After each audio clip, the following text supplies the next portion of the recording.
Before you get to the Minotaur, there are many mini labyrinths you gotta go through. The money complex, the guilt complex, the someday complex, and a few others. You gotta face Baba Yaga, who wants you to know, can you update the story of either or to both and? Your mother's not a goddess or demon, she's a human being. Baba Yaga wants to know, can you see your mother as an impaired, emotionally immature, wounded, traumatized human being? Can you get to that place of empathy and understand that your mother is a wounded person? She's a traumatized woman. If she's narcissistic, okay, she's taking refuge in that place where it's all about them. Okay, and then she's got a lot of shame that she dumps on. So can you see your mother as an impaired, traumatized, wounded, and pain?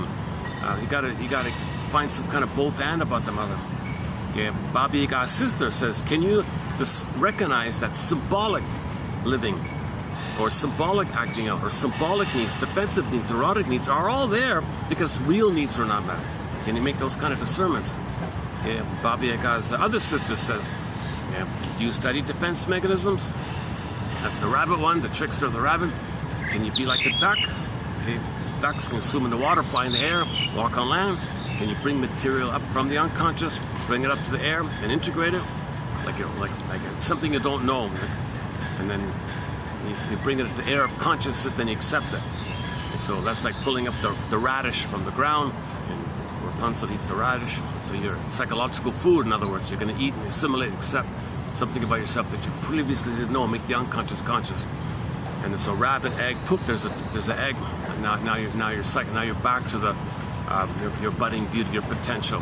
It's the death of unreal hope that's the birth of new life. That's the egg idea. So now you're kind of like back in touch with your real self. It's just an egg-like thing. So it's a potential. In some versions, the phoenix arise. You hop in the back of the phoenix, the firebird, and ride the fire. It's called emotional knowing. That's the app reaction, the catharsis, the healing, the emotional release.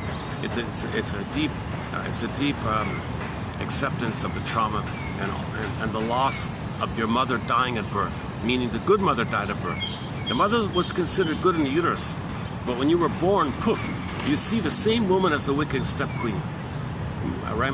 It's the same mother, it's not separate. Fairy tales make it separate, but originally it was one, it was clear.